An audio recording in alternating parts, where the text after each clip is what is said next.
Buenas tardes a todos y a todas. Desde el Centro Cultural de España, Juan de Salazar, les damos la bienvenida a este ciclo de conferencias sobre las migraciones hispanas al Paraguay. Nos da unas palabras de bienvenida la embajadora de España en Paraguay, doña Carmen Castiello. Muchas gracias, Fernando. La Embajada de España en la República del Paraguay y el Centro Cultural de España, Juan de Salazar, estamos sumamente satisfechos de acoger esta segunda muestra del ciclo de conferencias sobre migraciones hispanas al Paraguay a lo largo de la historia. Es particularmente significativo que en este mes de marzo, dedicado a los derechos de las mujeres, el ciclo verse precisamente sobre el papel de las españolas en la conquista y colonización del Paraguay. Quisiera agradecer la inestimable colaboración del Departamento de Historia Contemporánea de la Universidad Autónoma de Madrid, en particular de su director, Juan Pan Montojo, hoy representado por Pilar Díaz, así como agradecer también la magnífica labor del organizador y coordinador de este ciclo de conferencias, Eduardo Tamayo. Quisiera asimismo agradecer al embajador de la República del Paraguay en España, a don Ricardo Escabone, por su compromiso y su entusiasmo a la hora de promover un mejor y mayor conocimiento de nuestra historia común y a través de ese conocimiento un fortalecimiento de una relación bilateral que ya es de por sí extraordinaria. Quisiera, por último, animarles a participar en este ciclo de 6 conferencias que esperamos disfruten mucho. Muchas gracias por su atención. Muy bien, muchas gracias a la embajadora de España, a la querida amiga Carmen Castilla, por estas palabras. Y estamos muy contentos de organizar nuevamente una actividad en conjunto entre el Juan de Salazar, la Embajada del Paraguay en España y, en este caso, la Universidad Autónoma de Madrid.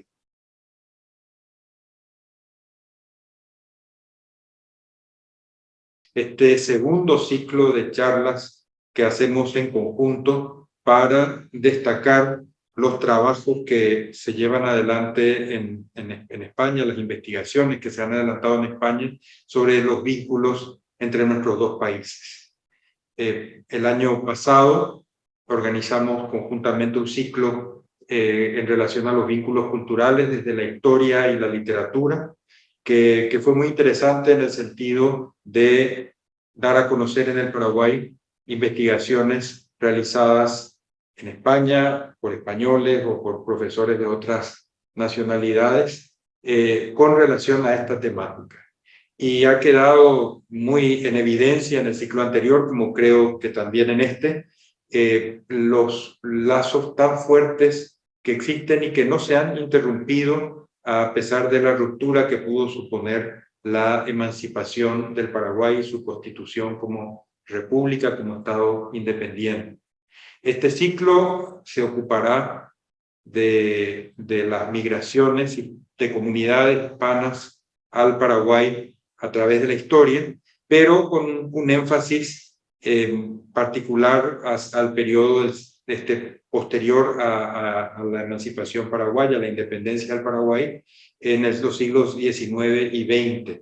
De todas maneras, la primera ponencia, la de hoy, va así a abarcar la corriente que trajo la conquista y la colonización de estas tierras, pero desde una perspectiva original o más novedosa, apropiada para este mes de marzo, que es el de las mujeres que integraron los contingentes de la conquista y la colonización.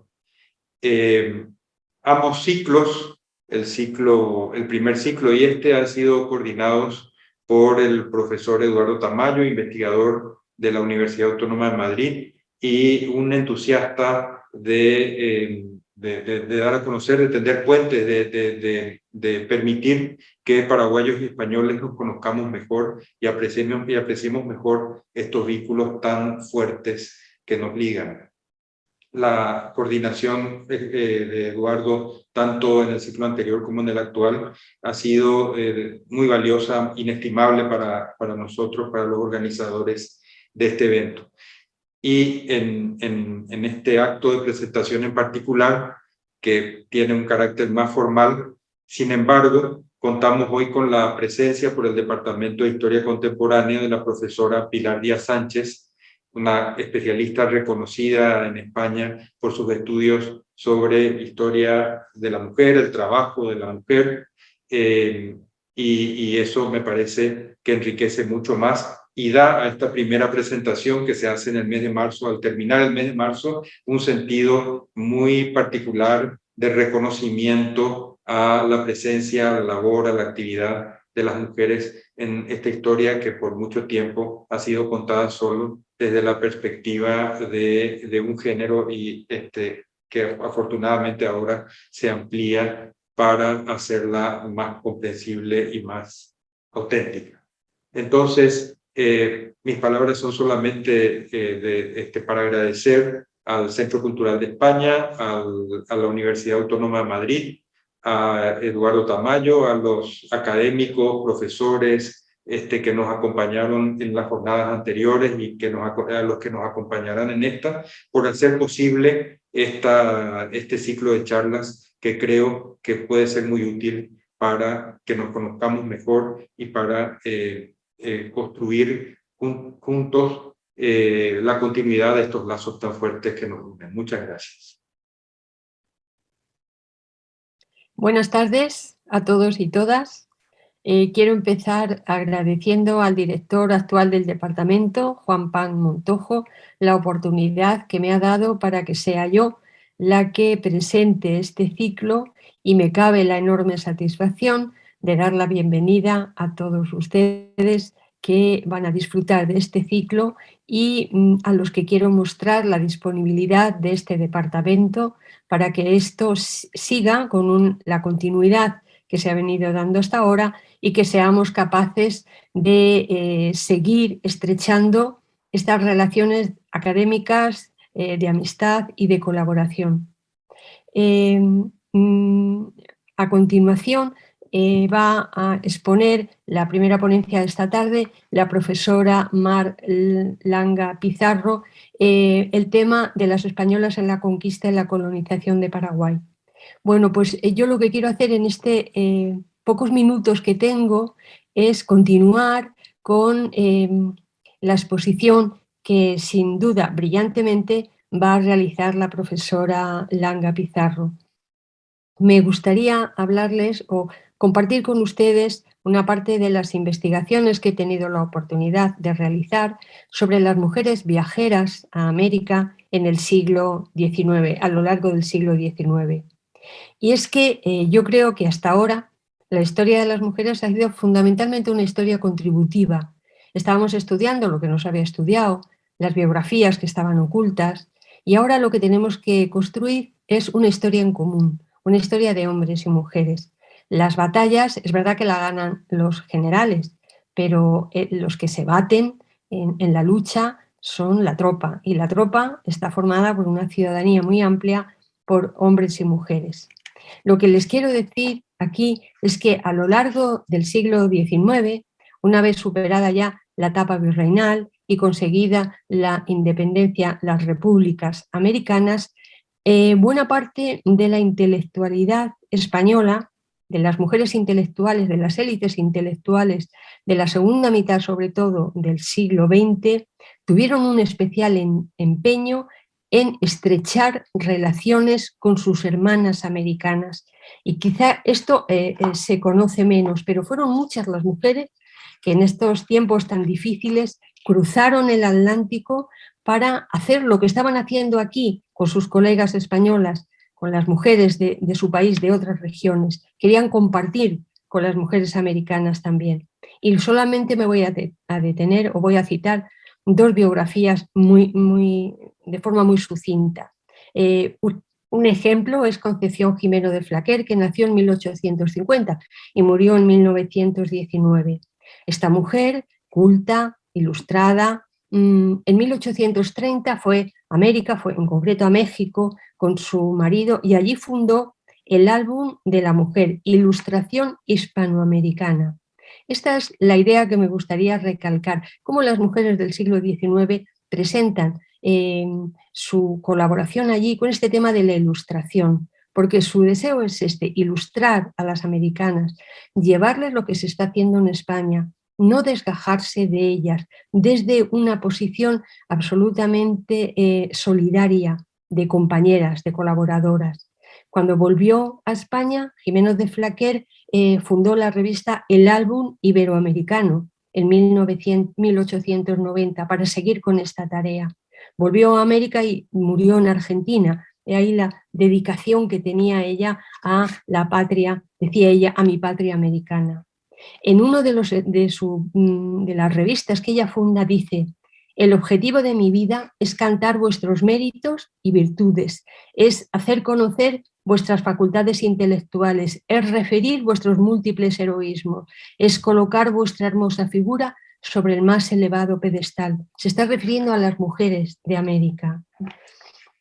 Fue Jimeno de Flaquer, como otras españolas en esta misma línea, una ardiente defensora de la cultura precolombina. En sus escritos, en el álbum y luego en distintas intervenciones periodísticas, no hacía nada más que incentivar a las mujeres en América a que fueran muy celosas con esos acervos, que lo cuidaran, que todo aquello que encontraran, aquello que habían heredado de sus antepasados, tenía un valor incalculable.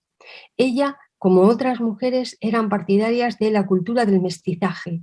Ellas creían en el sincretismo desde un punto de vista religioso hasta un punto de vista cultural. Y son ellas, además, Jimeno de Flaquer, cuando dentro de esa estilo decimonónico, retórico, de didactismo, expone en algunos de sus trabajos, los ejempla, es decir, busca aquellas biografías que pueden ser ejemplarizantes. En todas ellas sitúa biografías de mujeres americanas, de mujeres indígenas, de mujeres anteriores a la llegada de Colón a América y mucho más allá de la figura de la Malinche. Estas mujeres fueron inspiradoras de una nueva corriente de opinión hispanoamericana, y esto hay que hacer mucho hincapié sobre ello porque yo creo que no está suficientemente valorado. Ellas hablan de un hispanismo en una idea que es anterior a lo que luego se va a fraguar aquí en la figura de Ramiro Ledesma, de Ortega y Gasset o de los autores de la generación del 88. Tienen un especial interés en reivindicar la figura de Colón. Son ellas las que hacen recogen dinero para llegar a levantar las estatuas. Por ejemplo, la de Barcelona, que se levantó con motivo de la Exposición Universal de 1888, fue una apuestación de estas mujeres. Gertrudis Gómez de Avellaneda, la escritora hispano-cubana, fue ella la que sufragó la estatua de Colón también en Cuba. Estas mujeres, además, cuando se celebra en 1882 el cuarto centenario del descubrimiento de América, ellas son las que difunden esta idea con charlas, coloquios, intervenciones, hablando de la gesta del descubrimiento, alejándose tanto de la leyenda negra como de la leyenda áurea. Estas mujeres no juzgan la historia, no se comprometen hacia un lado y a otro, sencillamente ponen en evidencia y recalcan los valores que se comparten. Estas mujeres, además, en 1885 son las que, cuando se crea la Unión Iberoamericana, ellas son las instigadoras de charlas, de coloquios, de encuentros. Ellas están detrás de la creación de la Real Academia Hispanoamericana de Ciencias y gracias a este incentivo que ellas tienen están aupando, esforzándose, por ejemplo, en levantar la Casa de América en Barcelona, que se levanta en 1910-1911. Es decir, estas mujeres están empujando desde atrás, desde un punto de vista más coloquial, más de didactismo, más de divulgación, ese amor entre unos y otros. Y les quiero hablar, para terminar también, y no dedicarle más tiempo, a otra figura que me parece señera y que debería de conocerse más. Se trata de la escritora Emilia Serrano marquesa de baronesa de Wilson. Es una biografía realmente romántica y de la que se podría hacer una extraordinaria película. Hay poco escrito sobre ella, algunas nos hemos dedicado a algunas investigaciones parciales, pero también tengo que anticipar que va a salir una biografía, mi colega y amiga Pura Fernández, del Consejo Superior de Investigaciones Científicas, donde seguramente esta figura queda ya restituida en el lugar que le corresponde. Bueno, pues la baronesa Wilson es una mujer muy culta, conoce muchos idiomas, traduce a Dumas, se casa con un varón que le da el título de baronesa, ella queda viuda a los 17 años, en fin, se dedica a, una vez que tiene posibilidades, a realizar hasta 3 viajes a América. Se recorrió América de norte a sur, desde Estados Unidos hasta la América Austral, y escribió libros realmente interesantes sobre lo que estaba viendo. Voy a hablarles de un libro que me parece muy interesante. Escribió un libro que se llamaba Mujeres de raza latina, en 1904. Atención, cuando ella habla de raza latina, no podemos cancelar este término de raza porque lo está utilizando como se utilizaba en el 19 desde un punto de vista cultural. Por ejemplo, las francesas, ella dice que no son de raza latina, y sí son de raza latina todas las mestizas y las españolas que están en América. Este libro es uno de los primeros que recoge las biografías de estas mujeres. América y sus mujeres, de 1890, unos años antes, es un antecedente de este. Y luego tengo que señalar que la baronesa Wilson escribe la primera novela histórica de América, que es El mártir de Izancanak, sobre Cuauhtémoc, sobre la caída de Tenochtitlán. Y es la primera que se hace desde un respeto y un acercamiento próximo al tema que es envidiable. Esta mujer escribió además un libro al final de esos 3 viajes que hizo, que tienen un mérito increíble, porque el último lo hizo ya con 60 años, que se llamaba Maravillas Americanas, desde el Niágara al Magallanes. Este es el libro de la baronesa Wilson, que compré en un libro, en una librería de viejos. Este libro es interesantísimo porque recorre toda América con una gran facilidad. Yo creo, y mi idea es que ella efectúa estos viajes y tiene esta cobertura y todas las soluciones de logística americanas porque está en relación con las redes masónicas. Ella era masona y gracias a esto pudo realizar estos viajes en estas condiciones. La baronesa Wilson, además, era recibida por la mayor parte de los líderes políticos de su momento. Era amiga personal de Porfirio Díaz, etc. Es un libro que ejemplifica esta relación de mujeres españolas en el siglo XIX que van a dejar un camino trillado para que se pueda llegar al momento que yo considero álgido de estas relaciones hispanoamericanas, que son las primeras décadas del siglo XX, interrumpidas luego por la guerra civil y el franquismo. Para terminar, ella afirma en uno de sus libros: no están consagradas las páginas de este libro, en el de las Maravillas Americanas, a emitir opiniones políticas, ni a comentarios en el terreno de aquellas, sino a describir las impresiones que han embargado mi ánimo al cruzar el nuevo mundo. Es decir, ella nunca rechaza la política tal como se conoce, tal como la estaban realizando en estos momentos los líderes políticos, pero en realidad es un libro muy político, en cada página hay política, una política de otra manera. Y déjenme que acabe con algunos párrafos que le dedica cuando llega a Paraguay. Hay que tener en cuenta también la retórica del siglo XIX, pero me parece que son unos párrafos muy bonitos y una buena manera de acabar esto. Dice la baronesa: haciendo rumbo para la Asunción de Paraguay, subió el vapor por el risueño río de aquel nombre. Cuán bellísimo y sereno es, cuántas seductoras siluetas que casi desaparecen a la vista por el lujoso atavío de sus altísimas frondas. 1000 aromas desconocidos embalsaman la atmósfera y millares de alados cantores pueblan las espesuras. Revolotea entre las ramas del primoroso martín pescador, luciendo su plumaje verde y azul celeste que hace contraste con el del colibrí, esmeralda claro y lirio. En la superficie del agua descuella el cisne con su cabecita negra y sobrenadan las alitas azules y blancas de los patos que alzan sus crestas rojas. Gallardos y abrillantados por el sol se balancean los guacamayos con su vistoso ropaje rojo, azul y amarillo. El singular yapil, vestido de negro y gualda, y en la orilla del anchuroso río está acostado el yacaré, que los indios guayacurús destinan para su manjar favorito.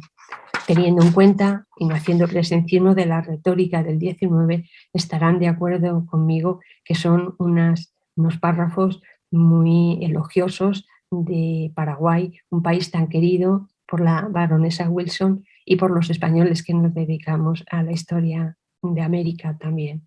Muchas gracias. Bueno, después de la hermosa presentación de la profesora Pilar, me toca la agradable tarea de presentar a nuestra ponente del día de hoy, la profesora Mar Langa Pizarro, doctora en Filología Hispanoamericana, especialista universitaria en didáctica del teatro y licenciada en Filosofía y Letras.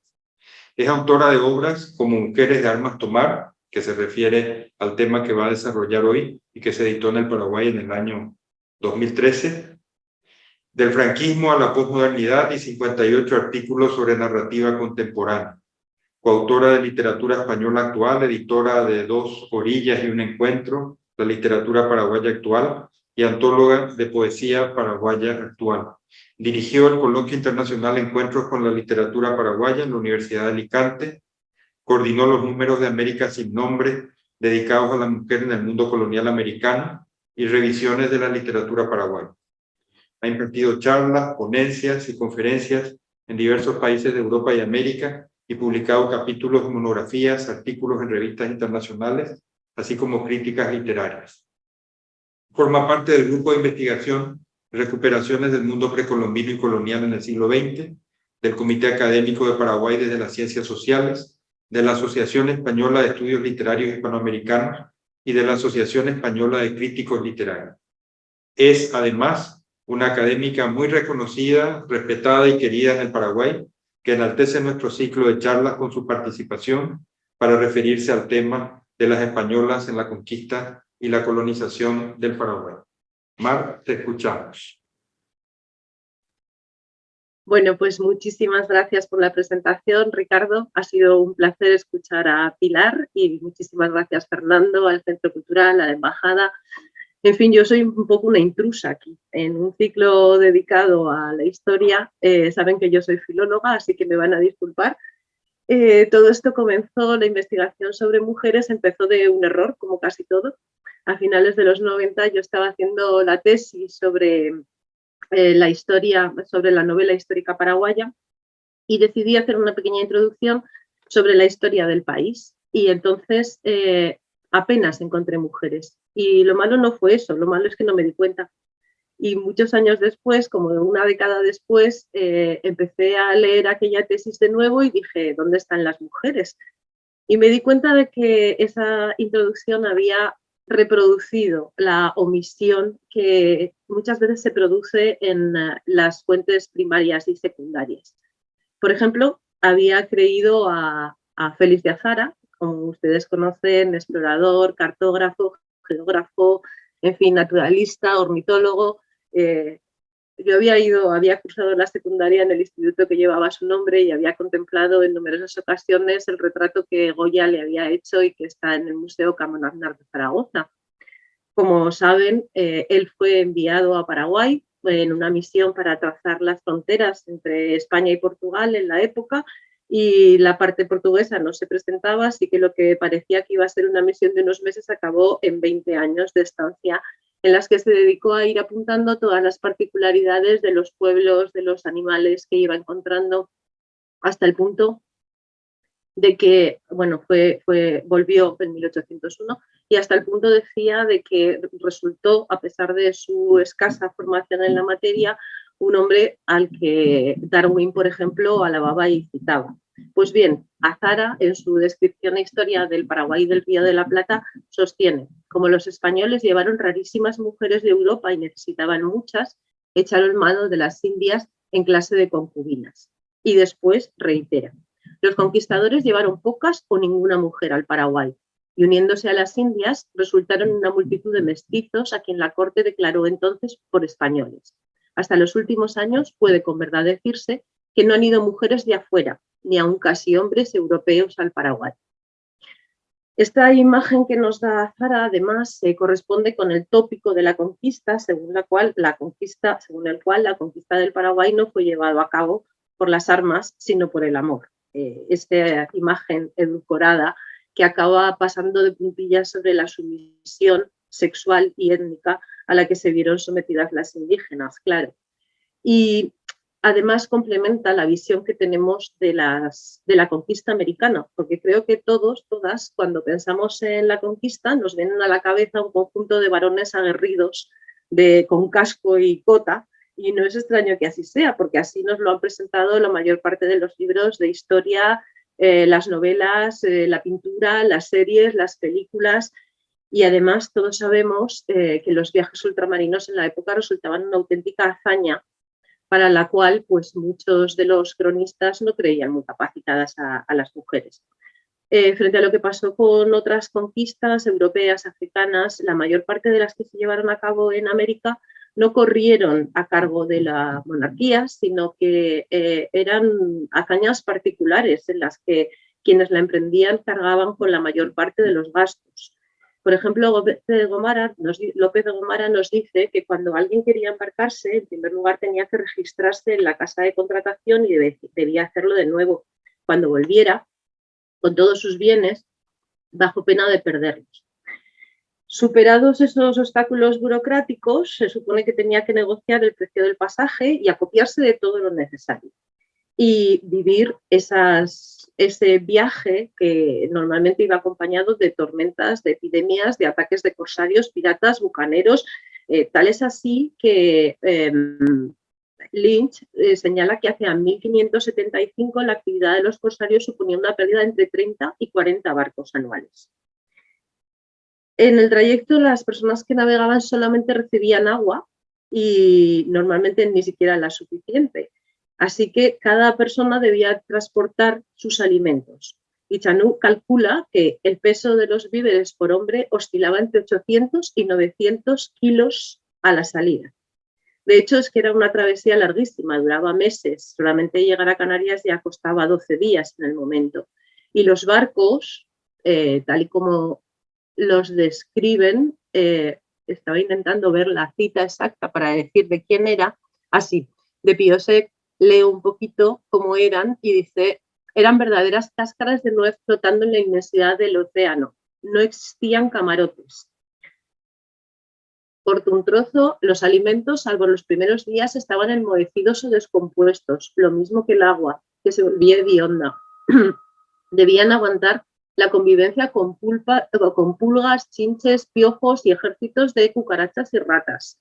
En fin, esas epidemias hacían que mucha gente perdiera la vida durante el trayecto y, de hecho, una de las cartas que recoge Ote, de un tal Álvaro Zambrano, escribía que en la expedición que llegó a Veracruz en 1558, dice literalmente, de 300 pasajeros se han muerto 200. A pesar de todo esto, muchas personas decidieron embarcarse hacia el Nuevo Mundo y una parte nada desdeñable de ellas fueron mujeres. Participaron españolas ya desde las primeras expediciones colombinas. Se sabe que para la tercera, la Real Célula del 23 de abril del año 1497, la monarquía autorizó a Colón a llevar 30 mujeres.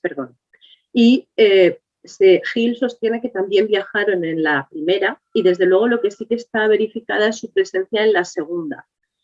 En el libro copiador de Colón, que se encontró en el año 88 y que contiene una serie de cartas, bueno, pues en una de esas cartas el almirante está contando que cuando llegan a Santa María de Guadalupe había una población, los indígenas asustados al ver a los españoles se marchan y se olvidan de un niño. Y ese niño dice, venía hasta un río que allí junto estaba y bebía agua, y mandé que le trujeren, y le mandé dar a una mujer de Castilla que acá venía. Cuenta que está bien y que lo puede mandar, en fin, ¿se lo habrá inventado esa mujer de Castilla en esa segunda expedición? Pues parece que no, porque las excavaciones realizadas en la Isabela, una ciudad que, como sabemos, se fundó en el año 1493 y se abandonó en 1498, entre los esqueletos que encuentran, Guerrero dice que 3 corresponden a mujeres españolas y 1 a una mujer indígena. Y no era una situación excepcional, ya sabemos que en 1509 María de Toledo llega a Santo Domingo con un numeroso grupo de hidalgas que se alojan en la calle de las Damas. De hecho, la obsesión de la monarquía por poblar el Nuevo Mundo hace que reiteradamente se den órdenes a los hombres para que viajen con sus esposas. Por ejemplo, lo hacen en 1542 y se llega en 1680 a ordenar el retorno de todos los varones que no hubieran obedecido esa norma. Pero no todas serán esposas, ¿eh? Sabemos de mujeres que tomaron las armas durante la conquista, María de Estrada, de mujeres que montan empresas como Francisca Ponce de León, que es la propietaria de las naves que comercian con Santo Domingo, de mujeres que financian expediciones como María de Zárate, que la hizo con el adelantado Juan Ortiz de Zárate, que ocupan puestos públicos, no hace falta que demos la lista, en fin. Fueron muchas las españolas que pasaron a América. Los registros de la Casa de Contratación, según los datos de Piosek en el siglo XVI, tienen 54.882 nombres y de ellos 10.110 son de mujeres. Así que oficialmente aproximadamente una de cada 4, viajó una mujer por cada 4 varones, que no es una cantidad, no, a ver, sí, una mujer por cada 4 varones, que no es una cantidad nada desdeñable.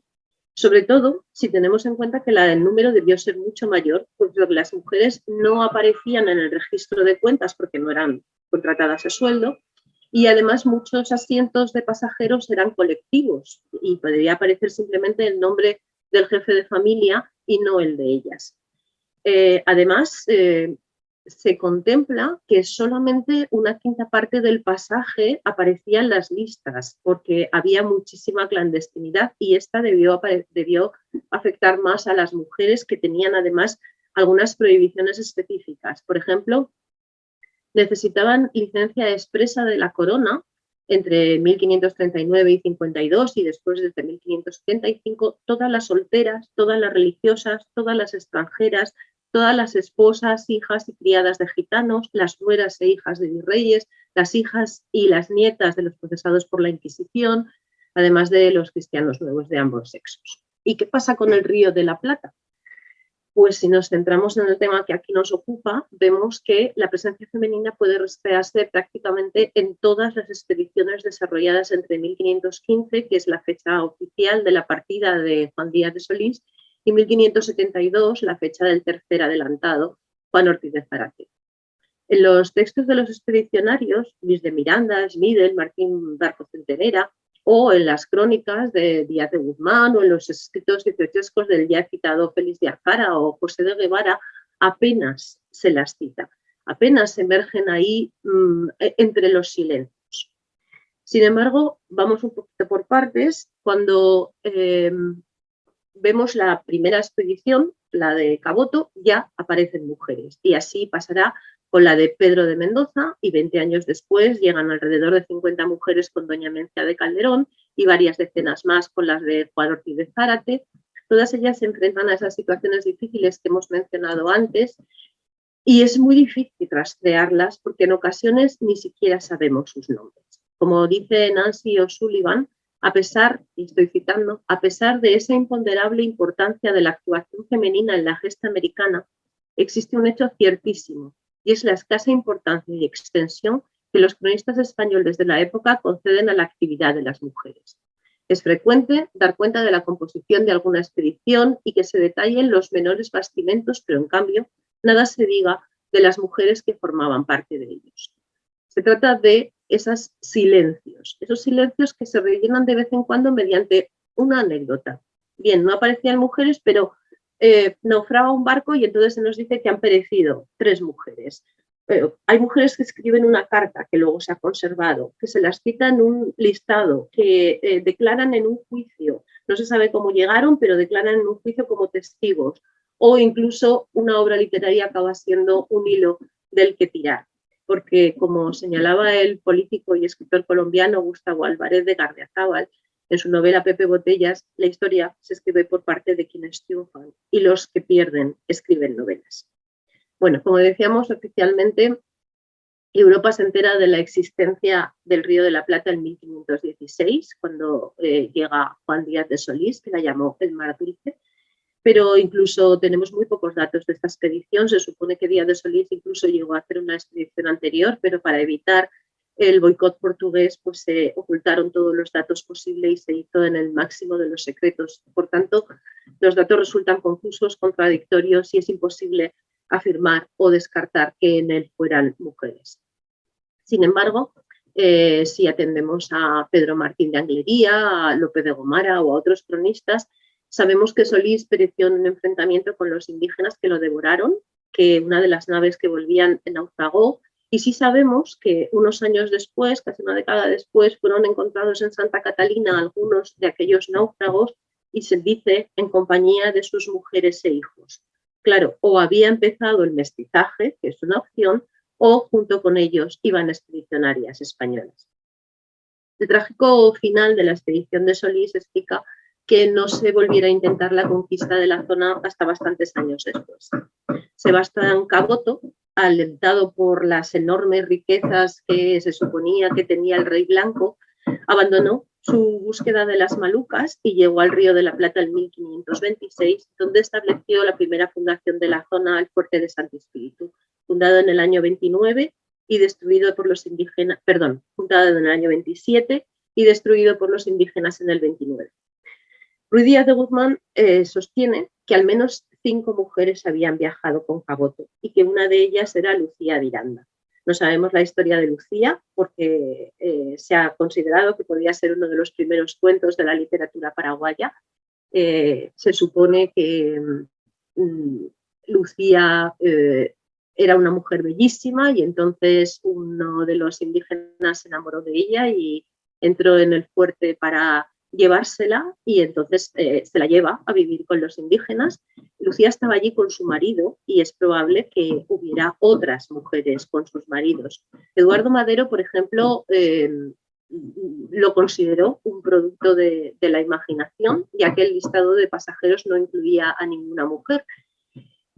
Y Toribio Medina, en la misma línea, argumentó que era imposible que hubiera ninguna mujer allí, puesto que las instrucciones de Carlos I habían dicho muy claramente que por evitar, por evitar los daños e inconvenientes que se siguen cada día acaecen a las mujeres en semejantes armadas, bajo ningún pretexto se permitiera que embarcase ninguna mujer. Bueno, esa era la instrucción real. Parece que Caboto no hacía demasiado caso a las instrucciones reales, porque también tenía la instrucción de que por ningún concepto tocase tierra portuguesa, y sabemos que desembarcó en Pernambuco. Se prohibía que virase sin el permiso, sin el consejo de todos, y cuando Rojas intenta evitar que cambie de ruta o se opone que cambie de ruta en pos de los metales preciosos, le inicia un proceso e intenta matarlo, o se le recordaba en las instrucciones también que el objetivo más importante y provechoso sea ir a socorrer a Loaises, y tampoco lo hizo. Entonces, si no hizo nada de esto, no sabemos por qué habría de obedecer justamente la orden de no llevar mujeres.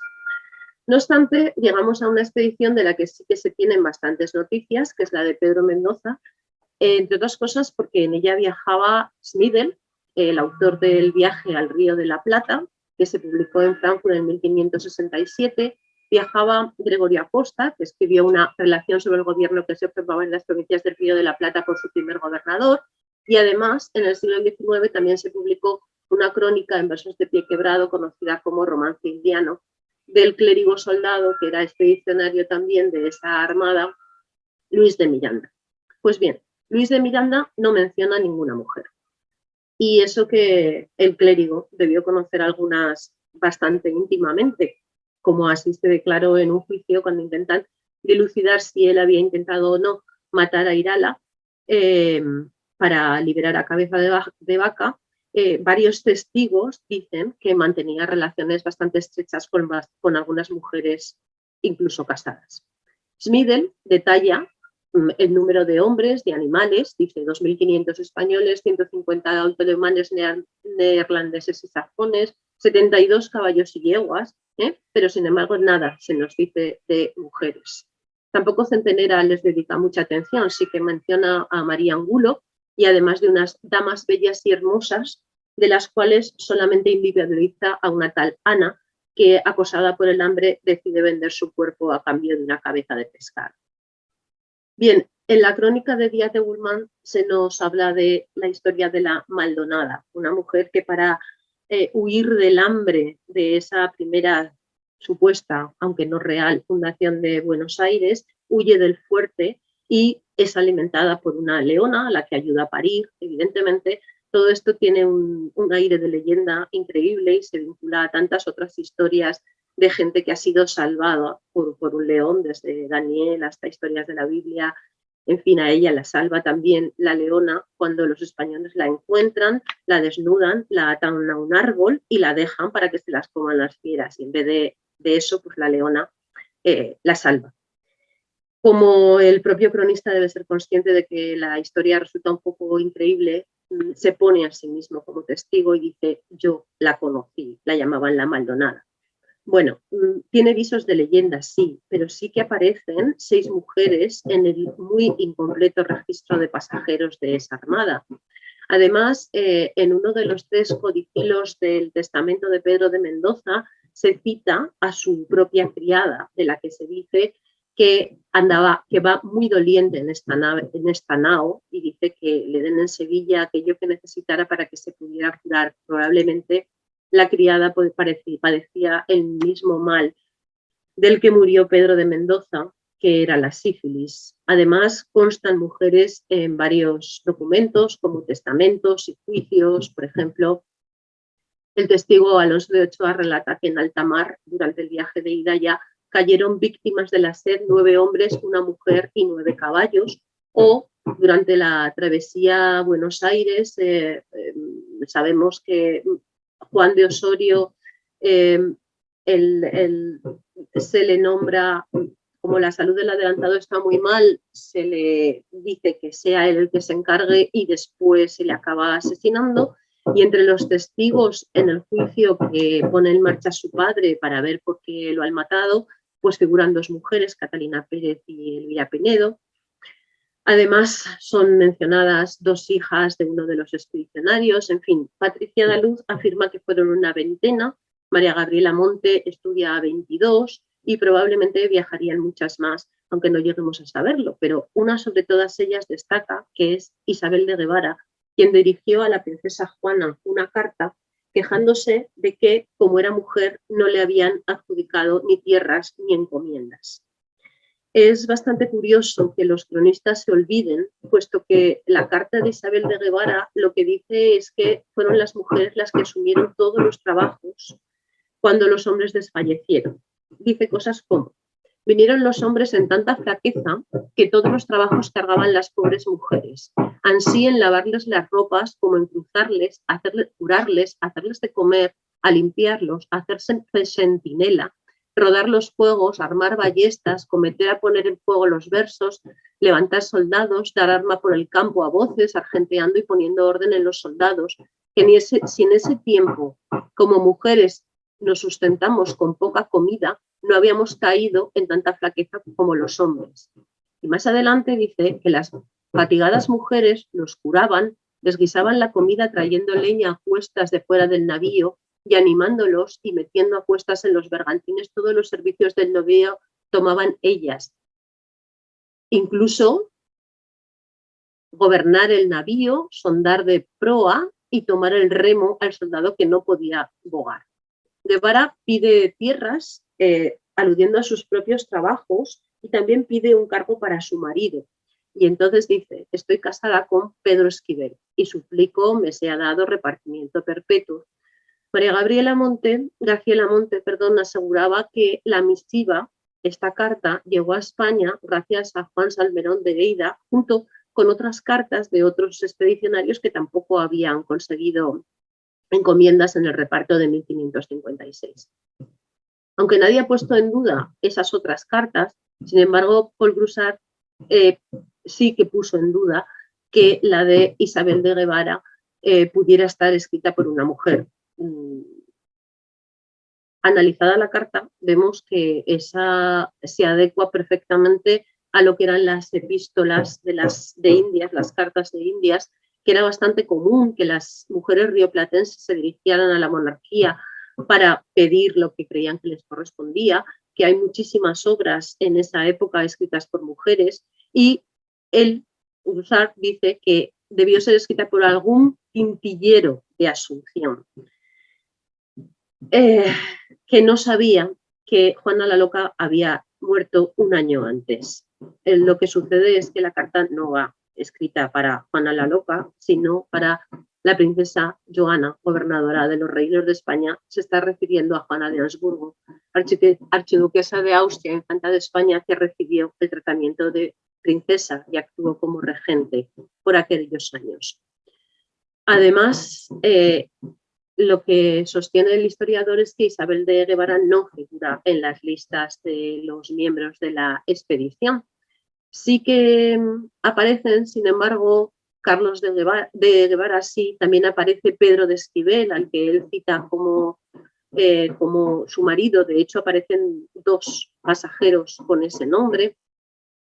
Y uno de ellos tomó partido por el adelantado Cabeza de Vaca y por tanto en contra de Irala, por lo tanto no hubiera resultado extraño que se hubiera quedado sin encomienda. Esquivel dictó testamento y en ese testamento decía que estaba casado con Ana de Guevara. Entonces supe que había un testamento en el archivo de Asunción de una tal Ana de Guevara, y para allá que me fui. Estaba cerrado el archivo, pero amabilísimamente, como suele pasar en el país, me lo abrieron y conseguí consultarlo. Y allí decía efectivamente que era Ana de Guevara, que era vecina de esta ciudad, es decir, de Asunción, que se declaraba enferma de cuerpo, pero muy buena de sexo y juicio, y nombraba albacea a su marido, a Pedro Esquivel, mi marido.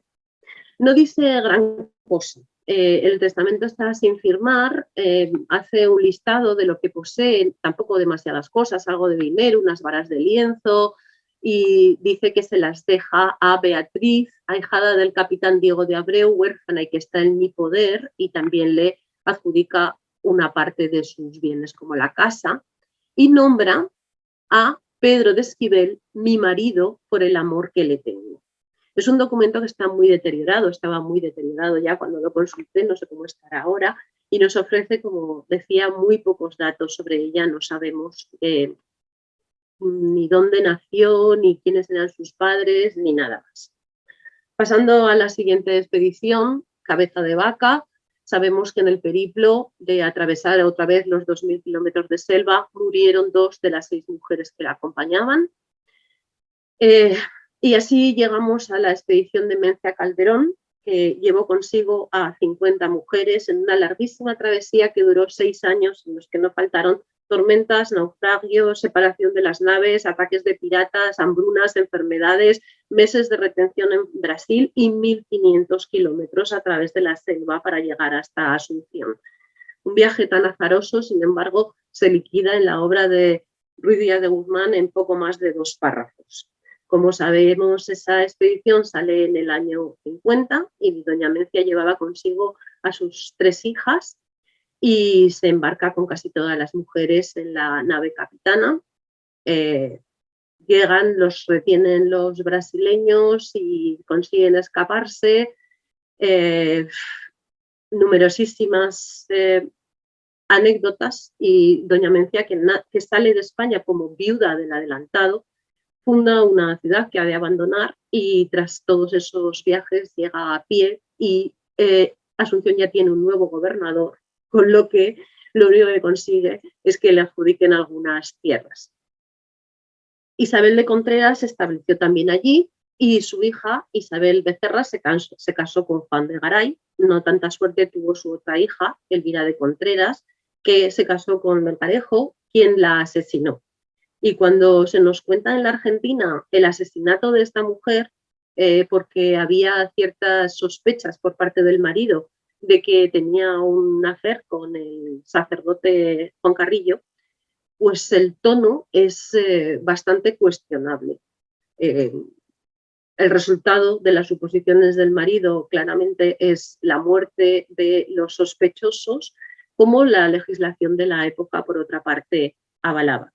Esta expedición ha tenido distintos reflejos en la literatura, desde ese primer libro, Doña Mencía la Adelantada, de Josefina Cruz, hasta, voy a saltar ya porque creo que andamos pasando por Julio Sierra, La Ñusta Ortiz también aparece reflejado en los romances de la conquista de Hugo Rodríguez Alcalá, hasta que llegamos a Elvira Menéndez con El corazón del océano de 2010, que como sabemos ha sido llevado en una miniserie Expedición al Paraíso, que nos cuenta toda esta hazaña.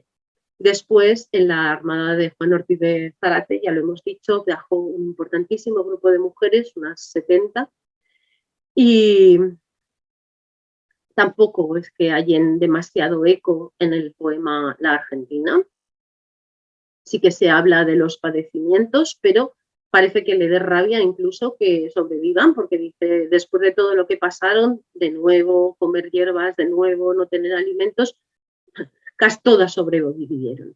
Y así pues nos encontramos que para conocer las historias de las mujeres, al final tenemos que ir tirando de esos pequeños hilos que se nos van tendiendo de una forma dispersa, una declaración en un juicio, una carta en la que se cita algo, una imagen que aparece en medio de la nada en la que no estaban, pero de repente se mueren o se pierden o cualquier otra cosa, y es casi la única manera en la que podemos ir reconstruyendo esa historia de estas mujeres a las que parece quisieron silenciar, aunque no lo consiguieron del todo. Muchas gracias. Bueno, en primer lugar quiero darle la enhorabuena a la profesora Langa Pizarro porque es una conferencia muy bonita, muy bien documentada y muy interesante. Yo, según la estaba escuchando, claro, hay muy poco tiempo y no se puede, hay que leerse el libro, está claro, porque en tan poco tiempo, pero no podía quitarme de la cabeza el cuadro de Velázquez de esta mujer, de Jerónima de la Fuente. Es un cuadro impresionante, una monja clarisa de la Orden de los Franciscanos que funda unas clarisas.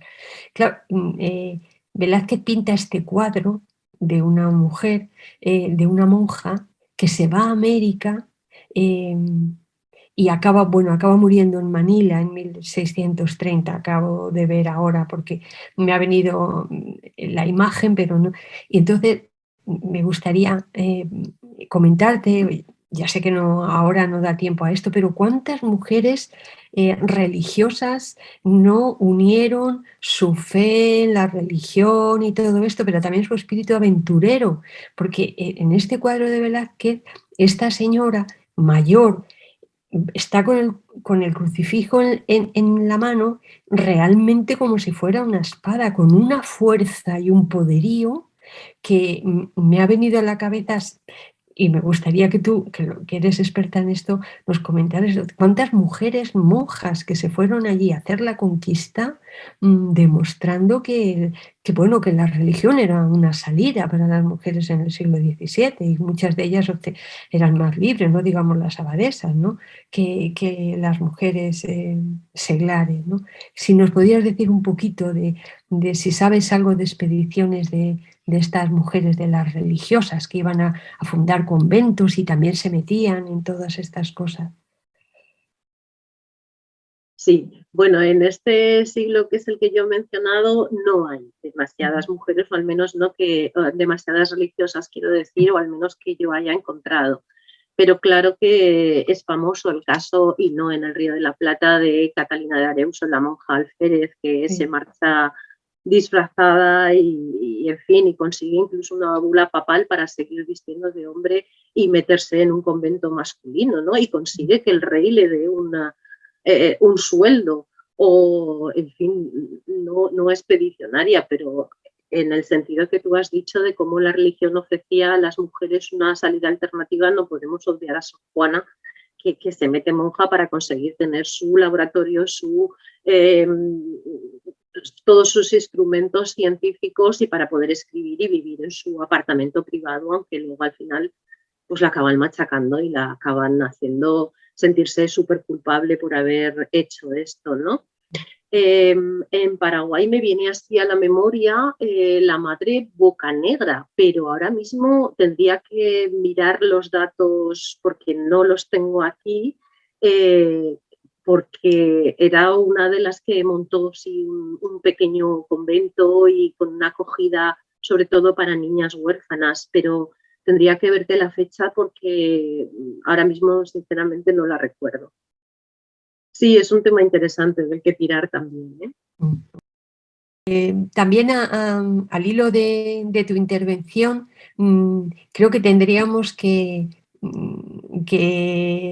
anotar o poner en valor las fuentes. Hay fuentes muy ricas todavía por explorar.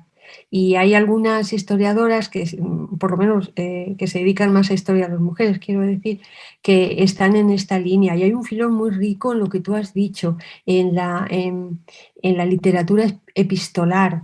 Me estoy acordando de los trabajos, es verdad que es un poco más tardía, más finales del 17 y 18 de María José de la Pascua, como en la Casa de Indias, en la Casa de Contratación, lo bueno que tenía una monarquía hispánica tan burocrática que de todo toma nota, todo lo anota y todo lo guarda, es que gracias a esto pues podemos encontrar, estudiando en estas fuentes epistolares, reconstruir, sí, la historia de las mujeres. ¿Cuántas mujeres escriben las cartas que se pierde, que llegan o que no llegan? Y muchas de ellas lo ha estudiado esta mujer, también Gloria Espigado, de la Universidad de Cádiz, pero María José de la Pascua la he leído más, cómo ha estudiado esas cartas de mujeres pero no en un número menor, que se cansan de estar en España esperando a los maridos, si vienen o no vienen, o les ha llegado noticia de que allí tienen una otra mujer, no sé qué, y deciden ir para allá con arrojo, con determinación, y se quedan allí. Y se quedan allí no como esposas fieles dedicadas a las tareas domésticas, sino desarrollando funciones, oficios, quiero decir. Así que todo esto me sugiere tu intervención y creo que es nuestra obligación como historiadoras o como académicas, pues el dar estas pautas, porque hay mucho que investigar y mucho que sumar a una historia que queremos todos que sea una historia total, no de mujeres, sino de hombres y mujeres, repito. Así que muchas gracias. Misma línea de Pilar, y ya para ir terminando, esta hermosa exposición y tan ilustrativa que nos dio la profesora Marlanga Pizarro, yo quería pedirle que nos comente algunas líneas de investigación que quedaron, que le sugirieron o que se le presentaron al concluir este trabajo. ¿Qué otros aspectos, a su criterio, pueden ir dando lugar a nuevas investigaciones sobre este tema al que dedicó su atención? Gracias por la pregunta, Ricardo, y gracias por las sugerencias, Pilar, que son buenísimas, las he anotado y no dudes que haré uso de ellas. A ver, si os soy sincera, este libro que tenéis ahí encima salió de lo que iba a ser simplemente una ponencia en la que me lié tanto que lo que iban a ser 15 páginas acabaron siendo como 400, evidentemente tuve que acortar, pero al final era algo inacabable. Si he dicho que de las españolas es difícil tener datos y que vienen ahí, pues como decía Pilar, en las cartas o en documentos casi siempre secundarios, la información sobre el resto de las mujeres en Paraguay en ese siglo es todavía mucho más complicada de encontrar. De las mestizas sabemos poco, siempre se nos cuenta la mentira de que Ana era la única que fundó en esa falsa segunda en la Fundación Real de Buenos Aires, que salió desde Asunción, siempre se nos cuenta que había una mujer a la que le dieron, sí, vale, había una mujer a la que le dieron tierras, evidentemente, era la única que parece que iba sola, pero muchísimos expedicionarios iban con sus mujeres, y había miles de indígenas, y entre esos indígenas también había mujeres. Quiero decir, en las mestizas la información es menor. Ya si nos vamos a las indígenas, es que no tenemos ni los nombres. Era la amante de Salazar, la criada de Irala, el no sé qué es casi imposible, incluso mujeres que tienen, como la amante de Salazar, un papel tan importante en la historia, porque supuestamente fue ella la que avisó a los españoles de que había una sublevación que tenía todos los pisos de triunfar, porque los españoles iban a estar todos en la procesión de Jueves Santo, evidentemente sin armas, y todos los indígenas habían rodeado, y fue ella la que dio la voz de alarma. Bueno, pues una mujer que tiene un papel tan importante, no sabemos cómo se llama. Es decir, la situación de las indígenas es dificilísima de explorar. Y ya me voy un paso más allá, y es el de las negras. O sea, desde el momento de esa falsa primera fundación de Buenos Aires hay subastas de negros.